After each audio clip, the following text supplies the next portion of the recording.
going against Team Hobby Stadium for our first match. One of the organizations that we've known and love here in Pokemon Unite, but Team Hobby Stadium had immediately banned away Zoroark coming into this game with Leafeon and Mimikyu. These are actually very prioritized Pokemon that we've seen in other regions as well. Yeah, Central Mons going to be disabled here by Talon PH.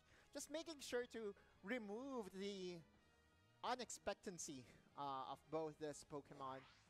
And so now, Blaziken also going to be banned away. We all know for Talon PH, their top laner, always very good. And Blaziken, when put in the hands of a very capable player, can really make things work. Eldegoss is going to be the first pick for Talon PH, and Team Hobby Stadium will be answering with a Gyarados and Mew. Yeah, very swift picks here. Eldegoss, as we have known and loved in other regions as well, one of the highest prioritized support coming into the game. But Mew and Gyarados will be the answer by Talon this time around, but Cinderace will be unexpected. Yeah, let me correct myself here. Talon PH will be on the orange side, because we are seeing the names right here, right now. Dylan, Lance, Sync1, Rubix, and Kai is on the right-hand side. So, yeah, quite a confusing start for the overall drafting. But, guys, we are going to enter. The last two picks will be Cinderace and Trevenant for Hobby Stadium. Yeah, and Talon has still yet to pick up a support. Hoopa is available, Blissey is available. It now really depends on what they want to do here. Talon has so much history coming into the game, but are they really going to go for the Sableye this time around? That would be unexpected, but as we've seen prior, MYSG, they have used it in the past in one of the teams.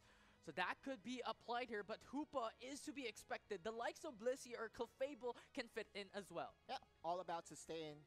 And again, a very well-rounded draft. Clefable will be picked up last for Talon PH. This is standard Talon PH. They have a very reliable top laner in the Gyarados. Then again, the only caveat about the Gyarados pick is in the early stages, level 1 to 5, he's almost non-existent in Infinity. So there is an opportunity for you to really punish this risky pick on the top side.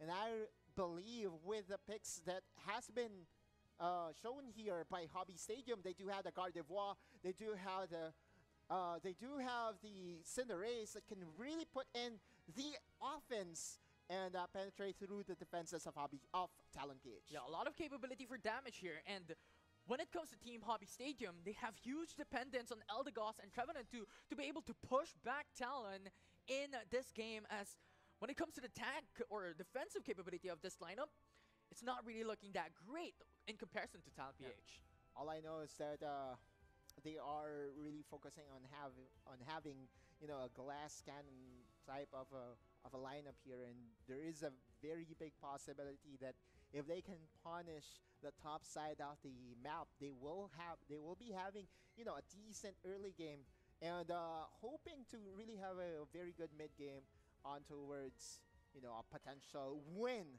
for Team Hobby Stadium. And again, for Team Hobby Stadium, the laning phase does look like that we will have the standard laning phase here. On the top side, it will be the Trevenant and the Delphox really trying to bully out and trying to harass, of course, the Magikarp that is being piloted by Lance. Yeah, and I love what Talon is doing as well, because they have to really take care of Magikarp here in this early game. Oh, because that's massive. The thing is, Magikarp right now is pretty much useless up until you get to Gyarados. Unfortunate enough that Clefable will just get knocked out early on. That's a first KO. But the bigger thing here to consider, Infinity, is for Magikarps, if you are able to slam and if you are able to knock out opponents, you will have faster access to the level 5 Gyarados. And that is the goal here for Talon PH. Here in the bottom lane, though, Rubix, one of our premier tanks for the region, is just supporting now the level 5 Espeon. That's a KO here in the bottom lane. Now Talon PH is starting to feel it. Just a lot of back and forths, and Talon has to do something because their top lane will take time before they will be able to ramp up, and that is the reason why they have to put pressure into the bottom path instead. And Rubix and even Dylan is doing just that.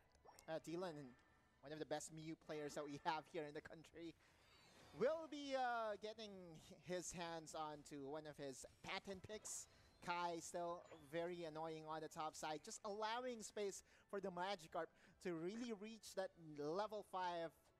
And there you go. 8 minutes and 18, Gyarados has now joined the fray. Yeah, we'll start to ramp up here for Talon. It will be a great time for them to really be able to match up against Team Hobby Stadium in the matchup. And this will start for them to be able to become dominant. Rubik's. You see Rubik's now rotating on top side, but a good retreat coming in from THS. Level 7 for the Central Mon for off Talon PH compared to the level 5 for Team Hobby Stadium. This has just been a one-sided early game so far. And Dylan is now going for the flank play here. Oh, Sync 1 as well. A two-man rotations coming from Talon. They have understood THS was too aggressive. They put in so much pressure, and Talon just went in with the right time to go in for the flank, and first zone secured. Yeah, first goal zone has just been capitalized here by Talon PH, and now they still have the 3-2 lane set up. Here comes a look. Goes into the backside as well. We'll be able to take down one, but that's pretty much it. You have the respect coming in from THS. They do not want to put in pressure. Psychic Slayer. Espeon into the back with the Psychic Slayer. And that will be Talon who takes down 2. No one can stop them right now. Jimbus29 is still at level 6. Even on the top side, Talon PH is winning. That's a 2 KO for Lance. And now starting to become a landslide here in Infinity. The Reggies are now up to be taken here. Regirock for defenses, and Team Hobby Stadium is not even in the position to contest this one out. Yeah, and Talon understood that when they have the 3-man availability into the bot side, they have 3 players in that respective location of the map. They have secured the first zone as well into the bottom path, so they have that security. But now Gyarados jumps into the top There side. comes the Unite. Unite coming in from Gyarados, knocks up onto 2. And Talon is just dominating. Won't be able to come back, but one already fainted. Another bounce. And Talon is now dominating. You have Dylan onto Alib as well. Very sustaining of a Pokemon. Be kept alive here. But they will just dunk them out. It could possibly be another zone secured. Even the Reggie Alecki is still available for the taking here for Talon Peach. They're just enjoying themselves in this one-sided affair. Lance on this Gyarados is just making plays left and right. And we know for a fact that Gyarados right now is one of the, I would say, more favorite picks just because of how strong he is right now. Combat stats, CC as well. And now here comes another clash. And Unite coming from Espeon as well. Once again, there's just too much pressure, and Umbreon is pushing back every single one. It's a 4 KO coming in from Talon, and they secure another goal zone. What? That's a 3rd level goal zone. Another KO here. Care off Lance, and Lance is everywhere. Kind of and is now going for a trap against the Cinderace. Cinderace luckily still have the mobility to disengage from that fight, but there you go. Gyarados, Lance once again with a KO. It's just a massive level advantage. We're looking at THS, who only has level 7, level 9, compared to Talon, who is already at level 11, level 12 for most of their damage dealers, and Gyarados is already at level 11 as well. And unfortunately for them, Cinderace is also under level, because in this scenarios in where you are on the back foot, you kind of want your carry to still be at the same level of the carries of the opponent. The Fire Spin will connect Alib, trying to make a play against Kai, but Kai still have the healing and sustain to really tank against 3 people. This is unfair. This is unbelievable, but Kai, can you make it out alive? It's a 3v1. But now Rubik's coming into the backside. You have the flanking occurring, and Lance trying to chase Delphox down, and Greed is gone. Rubik's, the 2-man duo on the top side. It's just making lots of plays. Really, Blizzardo and company just doesn't have any space to work with. Even Jimpos will go down to the Mew. Yeah, and at this point, Trevenant's is just not enough for THS to be able to keep up the pace and the pressure of Talon. As we recall earlier on, we understood that Gyarados at level 1 to level 4 is not really that strong, and Talon really pressured the bot path, and that just changed the game. Another knockout. And Talon once again The Convergence coming into the top side. They get Regieleki, they get the KO, and putting more pressure on their opponents. They get everything. Talon PH is known to be, if not the top 1 team here in the Philippines, definitely a contender for the top 1 status. And now Talon PH is just trying to escort this Regieleki onto the 3rd goal zone. And now Lance, once again, Psychic going in Slayer. with Espeon Unite. Lizarda is forced to retreat, send their ace into the backside as well, but that's Umbreon that we're talking about. You still also have Fable into play, and Gyarados gets 2 KO with Regieleki going into the zone. That's instant for Talon. And at this point, they already have 500 points. 2 minutes and 50, being able to deliver and escort this Regieleki on towards the 3rd goal zone. Action continues, but then again, the tankiness, it's just too much. In danger, but you still have Kufable with the sustain. Look. And that will be it. Smackdown. Aldegoss just can't do nothing. Solar Beam again, care off. Talon, one of the best Mew users that we have here, even does have the Regice for extra buff here. It's a one-sided, kind of expected here, Infinity for sure, right? Like, is there a goal? Is there still a chance for Howsung and company to come back into this? I say there still is, if they will be able to sneak away the Rayquaza. But for Talon PH, all they have to do is to play keep away, defend this Rayquaza for them to make sure that this game number 1 goes to them. Yeah, I'm telling you, this is no chance anymore because it's just too massive of a difference. Even if they get the Rayquaza coming into the game, it's too big of a difference. And Talon gets 3 KO, and at this point, it's Delphox and Trevenant the only one alive, and Talon is keeping up the pressure, and Green is fainted. And that will be it. The only one left standing, the lone wolf for THS. And they're coming back up. But Talon already secures the Rayquaza on top of the massive lead.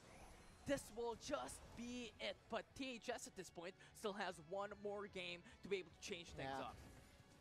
They need to look in to game number 2 as early as now, because this is definitely close to insurmountable. Are we going to see the 1K point mark for Talon PH? It's not often that it happens, but it's very possible right now. Another engage coming in from Kai and company, just cementing points one after another. Even Senquan will getting a 98-point boost onto the total score of Talon PH.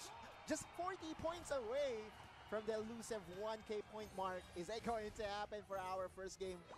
That's the question. I don't think we'll reach the 1K point, but you know what? Are you sure? Talon at this stage is just too strong. Now Lance still wants a little bit of that sprinkle on top of their win, with a couple of KOs off their own to stack up. I tell you, it's possible. There's a 5v5 happening right now. We'll see. As right now, Talon wants to go for the engage here, and they reach it. You called it. I tell you, right? Talon PH is not joking around. Now this is going to be the celebratory moment. Talon PH, within expectations, dominates game number 1 against Hobby Stadium.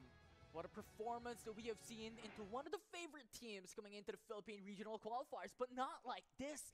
The dominance, the performance, and how Talon performed out of that game is blowing my mind. We are going to look on the top side, dissect it as how are they going to play around Lance was the question that we have for them. And just the fact that Lance was already getting some goals inside, the passive of Magikarp allows for you to really get an early access to the Gyarados as long as you get the goals in, and as long as you get those assists or knockouts in.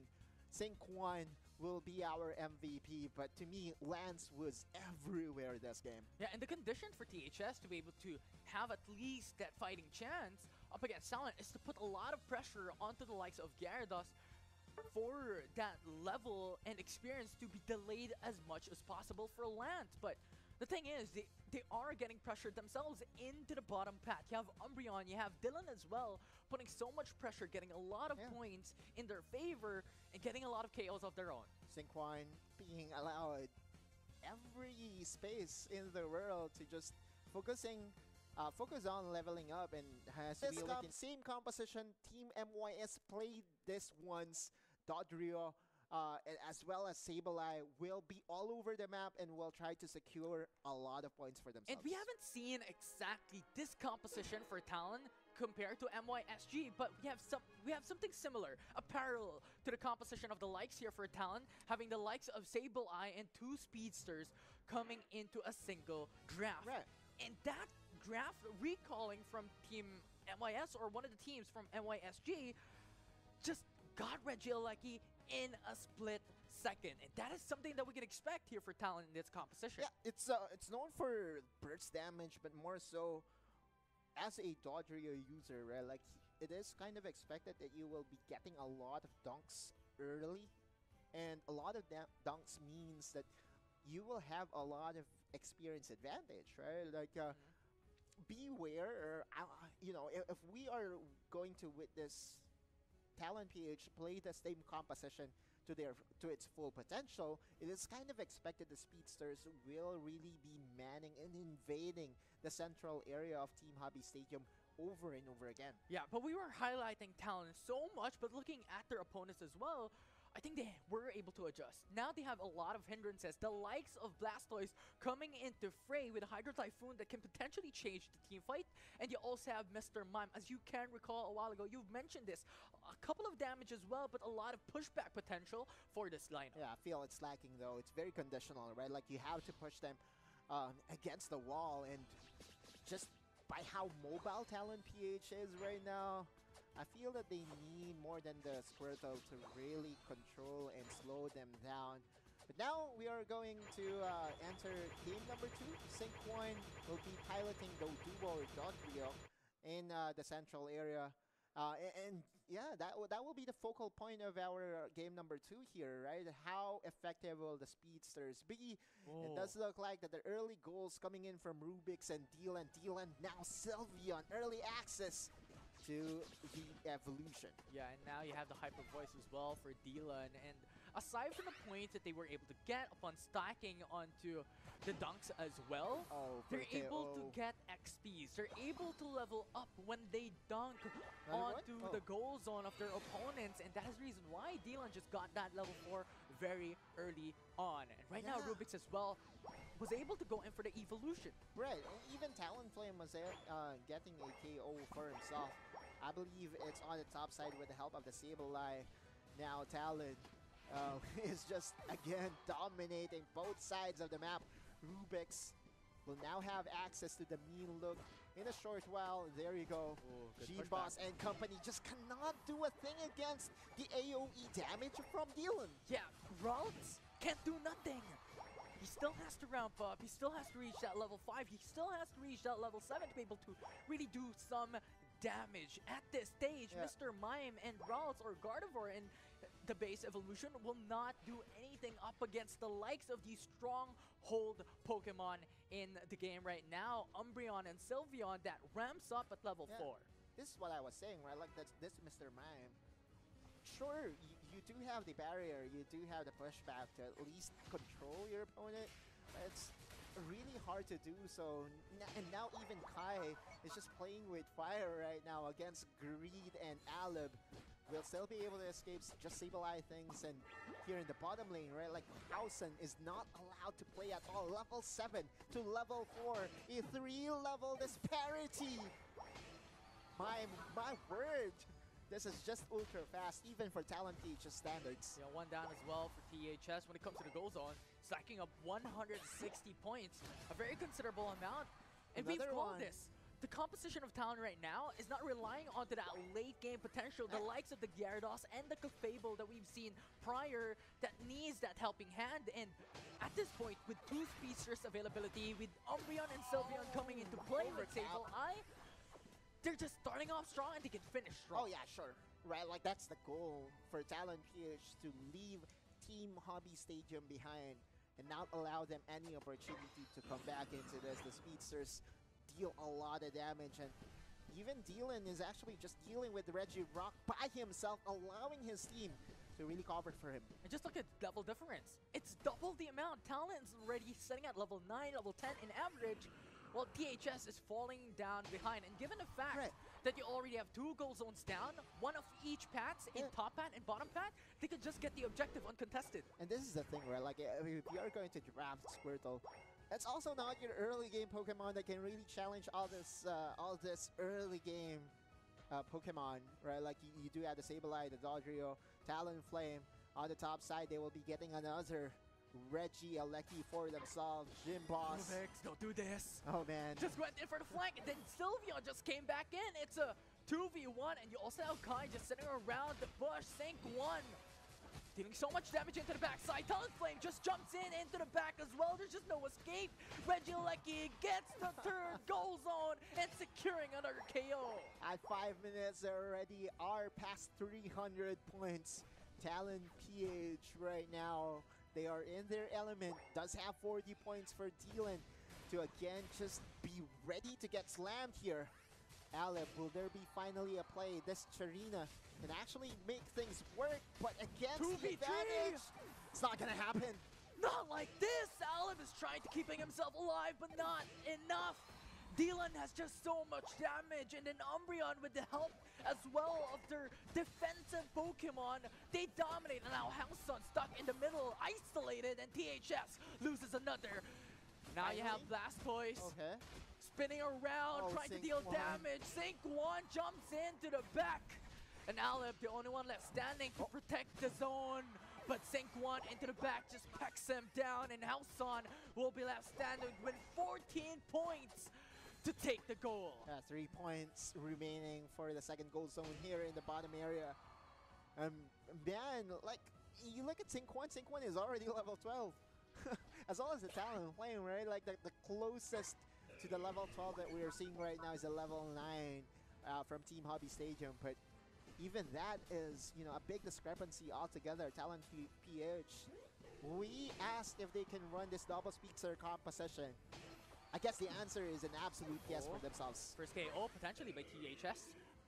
They got it. Getting the kill, or rather, getting the knockout onto Rubix as Umbreon has fallen down, and Talon has to pace themselves quite a bit, but THS is still a long way to go to be able to reach that perspective onto a chance of success here. But we still have the Rayquaza availability in 2 minutes. And they're playing right now, leaving everyone in the duster. And now another 2 KO for the Talonflame. Make that 3 KO. A 400 points disparity.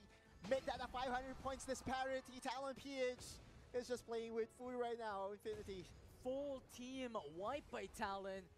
As you've seen there, Talonflame just jumped in alongside the Dodrio, and they just get eviscerated. Lance is just doing so much work for the team. And Kai going into the backside as well. Rubix comes into fray, going in with a 2v3, but Talonflame came at the perfect time. Hydro Typhoon will not save you.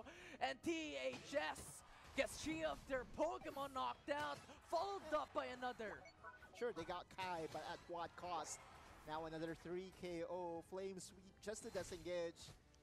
Oh man, Talon PH definitely feeling the groove right now. This is what we were saying, right? Like, if you have a double speedster composition as well as a Sableye, most of your time will be spent in the central area of your opponent. And that's what they're doing right now. That's their recipe for success.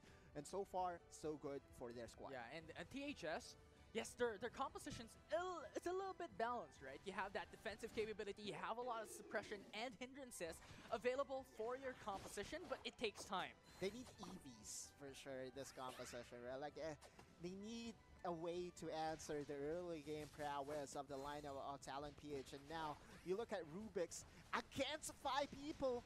Don't mind if I do. Okay, finally he got knocked down. Yeah, and I think it doesn't matter because Rubix's role coming from that and putting down pressure is for Talon to be able to get the Regieleki. And you see the patience game coming in from Sylveon onto the top path, just buying time and waiting for time because the Regieleki will put pressure on top path while they take the Rayquaza. Exactly. Well, like, it's one of those min-max moment coming in from Dylan. And how fast will this Rayquaza go down? It took them 7 seconds, Infinity, to take down Rayquaza. Talon PH, welcome to round number 2, I guess. Team Hobby Stadium, not the best bracket for them for sure, because this has just been a one-sided affair. Jimbus29, can he finally secure a point for themselves? But you have just Sableye being just a nuisance onto the top hat, and Jimbus has to take care of Kai first before he's able to take the goals on. Right, like this supporter, by the way, against one of the primary carries in Team Hobby Stadium on the top side, I don't think they will be successful in at least getting more points for themselves. Hydro Typhoon with disengage, but it's too little, too late. And Talon once again did what they do best. It's to dominate so quickly, so fast, repeating from what they did in Game 1. 4 digits, ladies and gents. Infinity, another game in where they have went past the 1K point mark, make it a 1.2K mark for Talon PH, for the hopes of the Filipino esports scene. Another KO. Just jumps in with a Rayquaza buff. It's just too quick to go in for more goals, go in for more zones.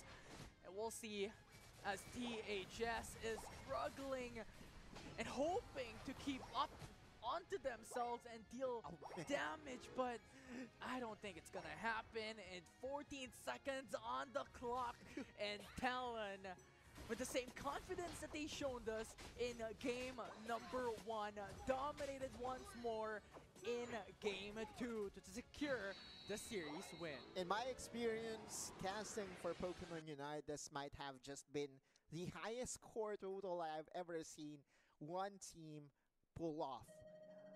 That's 1.4K, maybe even 1.5. No, they stopped at 1.4K. The difference between the two teams here, Infinity, 1.4K. I cannot believe my eyes right now. Oh my word, Talon just dominated this round number 1 matchup.